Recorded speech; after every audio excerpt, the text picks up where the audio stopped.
Hey Tubies, it's Psychic Bob. It is so awesome to be back with you. Well, welcome to Saturday. That's right, it's Saturday. It's time for our Spiritualist Class and Seance.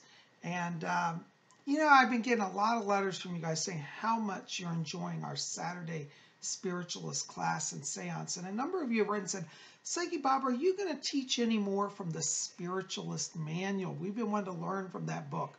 And absolutely we are. In fact, today I think we're going to change up. We're going to take a little break from Sylvia Browne's book, Mystical Trance. We're going to just touch in on the Spiritualist Manual because this is kind of like the Bible of the spiritualist faith. As many of you know, I am a Wiccan, but before being a Wiccan, I was actually a spiritualist. I was literally a card-carrying spiritualist, member of the Spiritualist Church. In fact, I was an officer, a vice president of a spiritualist church. And so I have a lot of years involved in spiritualism. Over the years, I became more drawn to Wicca, and so I started to embrace Wicca. But in my heart, I'm still a spiritualist, though I'm no longer a card-carrying spiritualist. In the Spiritualist Church, they do not allow you to be members of other groups. I disagree with that. That's one of the reasons I left the Spiritualist Church, because I had a friend who wanted to join. Was she had been ordained through another church, and when she came to join the Spiritualist Church, they told her she had to renounce her ordination. I disagree. I say, I believe that wherever you've come from, bring your gifts and talents. And I tried to argue this at the Spiritualist Church, and of course I was shot down. And it was those sort of political things that actually drove me out of spiritualism. Now, that being said, I have no disagreement with the actual religion and practice of spiritualism. I left simply because of political disagreements. But that being said, the actual truths, aside from the politics, I still believe in. So you guys have been asking to learn more from the Spiritualist Manual. And this is my old Spiritualist Manual. This is, it's still the same. They still print this book, though it's hard to get. You have to order it from the NSAC, which I'll have a link below. You need to contact them. They don't carry it on the website. You need to specifically ask them, call them, and order one. They'll sell you one. But this is my old copy, and it dates from 1948. So, and it really hasn't changed. Still looks the same.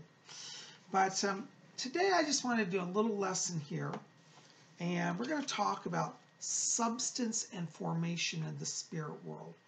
As you know, whenever I channel, the spirit guides always come and tell us about the spirit world, and it's always fascinating, And I just found in the Spiritualist Manual a section that specifically discusses kind of how that all works. So I thought we'd do a little reading. So I'm going to read this, and then we'll talk about it, okay? So it's on the chapter, The Philosophy of Spiritualism. Excuse me. Substance and formation in the spirit world. The spiritual world is composed of a series of concentric zones, or spheres, the innermost of which immediately surrounds the earth. The spiritual world is, in one sense, a material world, but it is higher, both in its constituents and in the order of its formation. The difference is similar to that of the rose and its exaltations. The best imponderable emanations of the earth gravitate to what we call the spiritual world and help to form its substance. All right, so let's just pause there.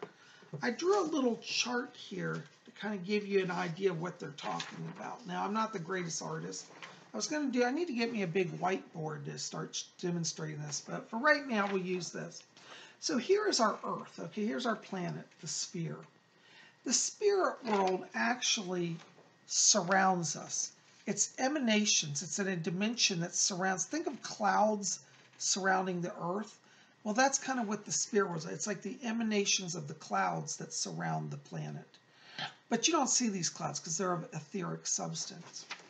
But when people leave their body, the first level they come to is this closest zone called the etheric. And there's a wonderful spiritualist book called On the Edge of the Etheric. And it's about people who come to the earth to bring spirit messages, as well as those who depart the earth and describe what it's like. But this first zone is the one that many people encounter right when they first leave. And this is probably the most inhabited of zones, because this is where all the spirit guides reside and those who have immediately died. Now, in time, what happens is as you develop your soul, you develop more knowledge, you can move into these other rings. These are other spheres of existence, higher and more elevated. And so in the spirit world, it's literally a question of going from degree of glory to glory. And so as you move outward, you ascend to higher and more powerful spheres. And actually it goes on to infinity. This picture here is actually not really accurate because I only have limited rings. But in the true reality is that the spheres of the spirit world are unlimited. So what they're saying here is that as humans raise their own consciousness, as you and I become more spiritual, not only do we grow here on earth, we send out power that goes into the spirit realm and helps strengthen and form it. So literally our consciousness strengthens the spiritual world, and the spiritual world then has power to influence us. So there's an exchange of energy between the earth realm and then the spiritual realms that surround the earth. So think of these rings as shifts in vibration. It's not necessarily distance or size, but it's more an issue of vibrational frequency. So like if this were a C note, this first ring, C note, I can't do notes, but imagine a note. Well, this would be a different note. And as you raise your power, you can go into different spheres, and each dimension has its own reality, okay? But they're all interconnected ultimately. So let's continue on. The Earth, as well as all other planets, emanates its finest aura and atoms, which ascend in the form of atmospheres and imponderable elements, which have suspended at a point in space where the inward principle of affinity begins to operate. These accumulated emanations associate and become compact, firm, strong, and intercoherent. And this progressive development goes forward until a vast Aurelian zone is formed, the most rarefied emanations of the denser zones near the Earth, always gravitating outwardly from the Earth to be incorporated into the more refined zones or spheres, the substance of which the spirit world is composed as tangible to the spiritual beings which inhabit it. Okay, now that sounds very complex, all that, but let me kind of break it down, okay? So what the author is basically saying here is that, and this is actually a quantum physics principle, and this book was written before there was such a thing as quantum physics, which I find very fascinating. The truths that spiritualism has taught have been proved scientifically. So basically, the higher thoughts, if you think of sending healing to somebody, if you think of sending love to somebody who's alone, if you think of sending good thoughts to somebody who's down, you emanate a vibrational force from your consciousness. That energy not only goes to the person on the earth that it helps, it starts to go into the atmosphere beyond the earth, into the space in a sense, or in the upper atmosphere, stratosphere. And this is where the spiritual reality and the material reality meet. So yes, it has a physical element, but it translates into an energy field. As enough particles of good thought and consciousness collect, it emanates into a solid field. Now, we don't see this field. It's not visible, at least in most parts. But for those who leave the body, you leave in a spirit form, which is at that frequency. Then you can experience this world. And each sphere starts to become more elevated. And this is what the book said. As one sphere is formed, It then releases emanations of consciousness from the beings that inhabit it, and then they go outward in new form. So this is why in spiritualism they teach eternal progression. The soul is always given a chance to grow, to learn, to expand, to evolve. And I think for this reason, spiritualism is a very positive religion, you see. Now, what's also interesting is they said here, the substance of which the spirit world is composed is tangible to the spiritual beings which inhabit it. So what that means is your spiritual body, when you leave your earthly life, you go into the spirit world, that world will seem solid and tangible. It's not all like you see in the movies, like ghosty and filmy and like a cloud. No, the spirit world is literally like this book in the spirit world is just as solid as it is on earth. However, on earth we don't perceive it, or if we do, it may seem etheric or ghosty because we're not fully blended into that vibration.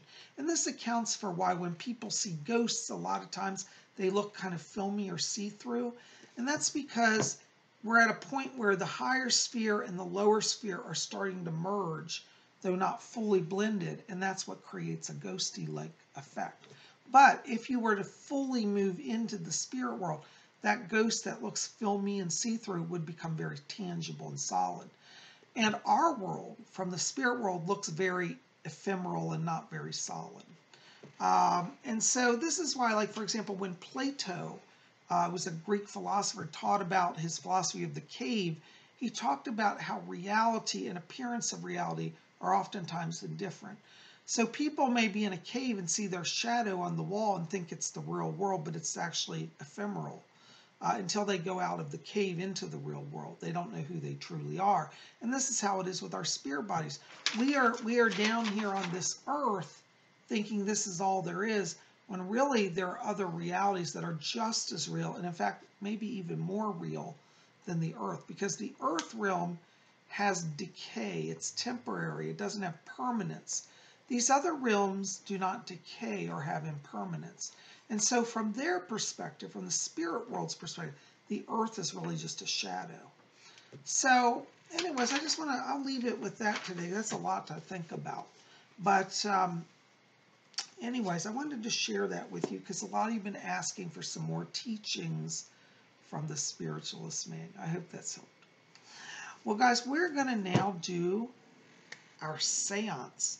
And for those of you who are new here, we do this every Saturday. We have a little class and then a sitting for a seance. And I am what is called a trance medium. That's spelled T-R-A-N-C-E, trance medium. And that means that I go into a trance state and spirits overshadow my consciousness and they take temporary control of my body and speak through me. So we're going to see what the spirit world has. If you've never seen channeling before, it may seem a little strange. Don't worry, you'll get used to it. Basically, think of me as a cell phone. The spirits take control. My body is a cell phone and they speak through it. So that's how it works. When I channel, I'm in no pain. In fact, I'm like asleep, so I don't really know what's happening. Once in a while I'll hear something, but I'm really not connected. And I don't know what happens until I go back and watch the film. So I like to tell people I get as much out of these channelings as you do because I learn from the teachings that come from the guides. So I'm going to bring down the lights and I'll see you in just a few minutes and we'll have a channeling. So stay here. Okay, I've brought down the lights. I like to have dimmer lighting when I channel. Some mediums can do it in broad daylight. Doesn't matter. It's each medium's preference. I find I go a little deeper and get a better channel when I have softer lighting. So we brought down the lights, and I'm going to go into my trance, and I'm going to let the spirit people come through. Let's pray they show up. As I said, I never know if they're going to come.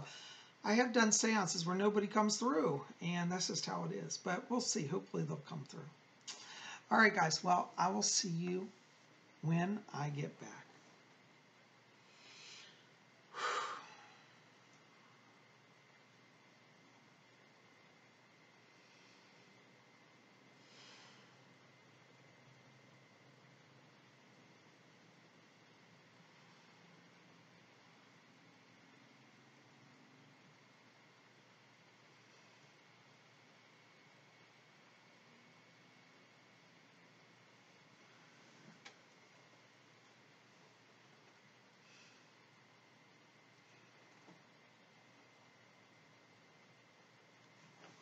there we go. I think we're in the body.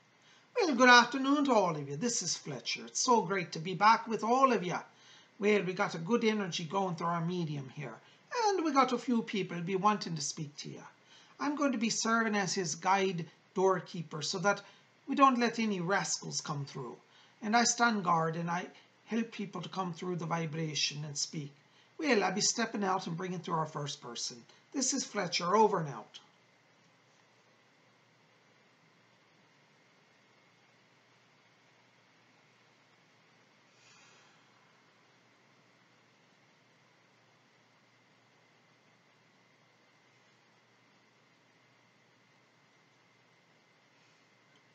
It appears that I am in the body. Thank you, Fletcher, for allowing me to come in. It is so pleasant to be back with all of you. Some of you have been calling me this week. You've been saying, Alfred, will you come and speak to us? Will you come and help me? I've been hearing many of your calls, and I've been answering each of you in my own time. Understand that we of the spirit world have great joy in coming to teach, to guide, to enliven and enlighten. It is our hope that you will be open to our discussion, that you will be open to our guidance, and that you will take what you can from our teaching and make your lives better. I was listening into the medium earlier, explaining about the spheres of the spirit world. Yes, it is very true that there are many realms here. I have myself not even seen all of them, for it is true that the reality is infinite. The spirit world is not far from you. It is literally in the same room. It occupies the same space, though it is a higher vibration, higher frequency. Some of you have pets, animals. You have dogs, and you have a special whistle that you blow. But when you blow the whistle, you hear nothing. Yet your pet responds and comes running. This also is a matter of frequency, of vibration. The hearing range of the dog is different than that of the human. The human's hearing is limited to only so many decibels. The dog's ear can pick up frequencies and vibrations far beyond that of the human ear. So what does this tell us? It tells us that there are vibrations of higher and lower degrees, and that the lower may not necessarily interact with the higher, though the higher may come and influence the lower. Understand that in the next life, when you go there, it will not all be roses and golden streets. Some of you will attain realities of light that would be beyond that which I can explain in earthly terms. But you will achieve a brilliance, a glow in your spirit that will make you 1,000,000 times brighter than the brightest day of sunlight. Were you to look upon your true soul in that state with material eyes, your material eyes should be burned from your skull. But the material eyes and the spiritual eyes, though they function the same, have different capabilities. The spiritual eye can see light that is beyond the visible range. In your earth, you have the visible light spectrum, and when it passes through a prism, it breaks down to various beams of light, prism like a rainbow. You call this the visible light spectrum. But if you were to ask any scientist, well, on the left side of the bar is a red bar, and you said that that is the farthest left side of light, is a red. It's true that the red spectrum exists. But you know that there is and are vibrations beyond that, one being infrared. So outside the visible sight of humans, outside the visible range of vision, there is other light frequencies that oscillate at a higher frequency. So you should not believe that the materialist mindset that says all there is all that I can see.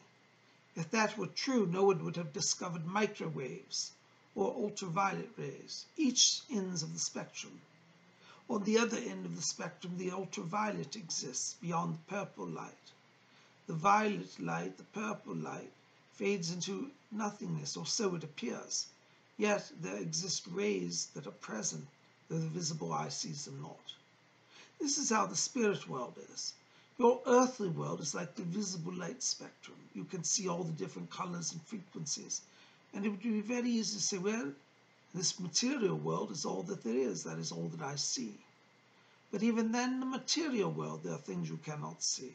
For example, you do not see infrared rays. You do not see ultraviolet rays, but their effects can be felt. You do not see microorganisms unless you have the aid of a microscope. Does this mean that life does not exist in that little drop of water? In the ancient days, people would have a drop of water and say, look at that little drop of water. And when someone would dare to propose there could be life inside of it, they were ridiculed and told that it is imaginary and stop being foolish. This is how it is today with the spiritual world. When people speak of higher spheres and other realities, they're ridiculed and called foolish. The education system today says that if you cannot see it, it does not exist. But their own teaching defies their own logic and teaching. For the very people who say that nothing exists beyond that which is visible and material forget to include that the infrared rays are not visible yet are real, as are the ultraviolet rays, and rays beyond even that, X-rays, gamma rays. All of these radiations are bombarding the earth. So do not think that this is the only reality is that which is visible. When we consider that the spirit world is a vibration as well at a different frequency, we can comprehend that such things can be real. For if again we go back to the example of the dog whistle, the dog whistle seems silent. Somebody might buy one of these whistles and say, well, it doesn't make a sound, I'm returning it, unaware that it makes a sound that is simply beyond that which you can perceive. And so consider today, for those of you who are enmeshed in the material world, who say that there is no life of the spirit, think of these things we have discussed today, and consider again and ponder it in your heart. Might it be possible for life to exist beyond the grave? Might it be possible for other dimensions and worlds to exist? And the truth is yes. The very fact that I can be here today gives evidence of this. You may say, who is this voice coming through this medium? I am not simply a voice, I am a person with consciousness, with ideas, thoughts, and will. And I live in a realm that is, though very close to you, very separated in many ways. We do live in two different worlds, but our worlds are dependent upon each other. And as you raise your vibration, the spirit world is benefited. So do not think, well, I shall wait until I die and then I will become spiritual. By being spiritual now, you prepare not only for your future life, but you accrue good merit for helping those who live in the spirit world. Your thoughts help create our reality, as does our thoughts help create your reality. It is the combination of both that makes life and evolution possible.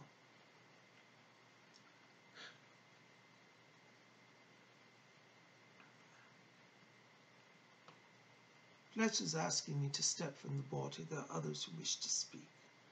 Thank you for receiving me. My name is Alfred.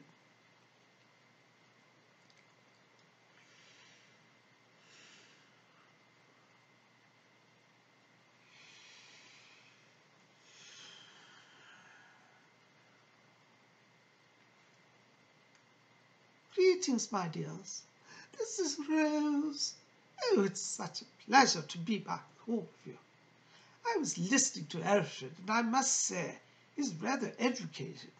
Do you know, in my day, when a girl would go to school, they said, well, it's more important to learn etiquette and protocol and how to set a nice table and how to manage domestic staff. This is what I was brought up on. All this discussion of rays and vibrations are simply beyond me. But I cannot help but say that over here in the spirit world, it does all seem to be true. And the things that Alfred teaches even help me. Some of you will say, oh, Rose, I do not believe in the spirit world. Oh, my dear, I used to say that as well. But you know, it's not an issue of belief. Belief has no power over here. It simply is what is. You, when you die, you will achieve a level of the spirit world that is in harmony with your vibration, that is in harmony with who you truly are. If you're a mean old cuss and cruel and unkind to everyone, guess what, my dear? You're going to be surrounded by that type of person. Oh yes, believe me, you'll get what you sow over here. And so it pays to do good things, to be kind to others, and to speak words of wisdom wherever you can. Try to understand that the material world is a limited world. And as the medium said earlier, he said the material world is one of corruption, of decay, that nothing here is permanent. Oh, he spoke words of truth. If only I had learned that while I was alive. But you see, my dear, again, it does not come down to belief. What you believe is of little import here. Some people come to the spirit world and they say, oh, I've been a member of my church, I believe in gold, I've done this and that, I've preached missions in Africa. My dear, that's all good and well. But in the spirit world, if you do not have love, your belief counts for very little here. You see, over in the spirit world, we say it is deeds, not creeds, that make the difference. What you believe may be different from another. And what we find even more tragic is when people on earth have bloody civil wars and fighting over a spiritual belief. I cannot help but look back on the recent history of earth, and I pondered over the troubled Northern Ireland. No, my dears, I don't wish to be political here. But really, we have Anglicans fighting Catholics. And really, when you look at the religions, are so very similar. It's ridiculous that lives are lost over belief. In the spirit world, we'd much rather that someone do good in the world, rather than run around professing a belief. What good does profession of a belief mean if you do not have love and kindness in your heart? My dear, it will not elevate you in the spirit world.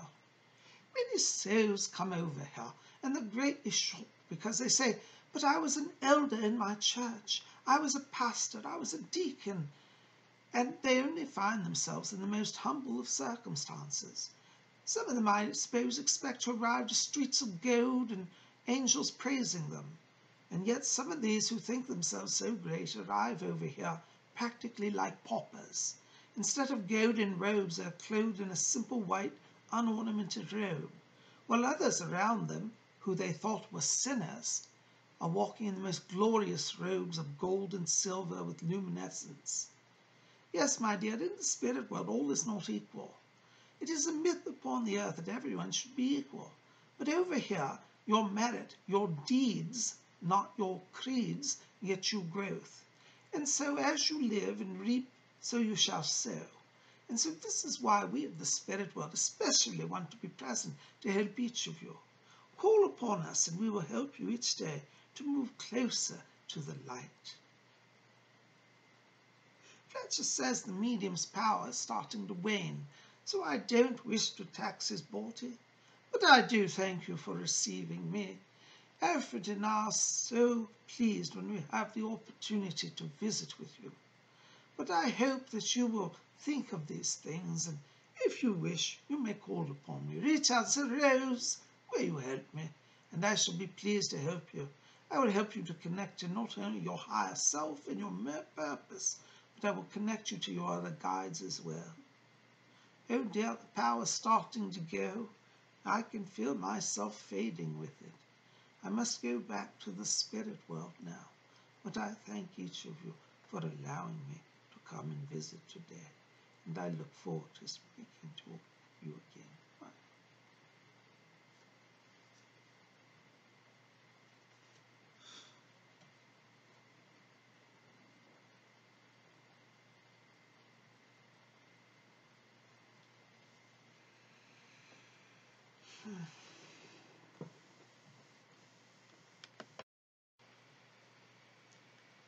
Hey, 2Vs.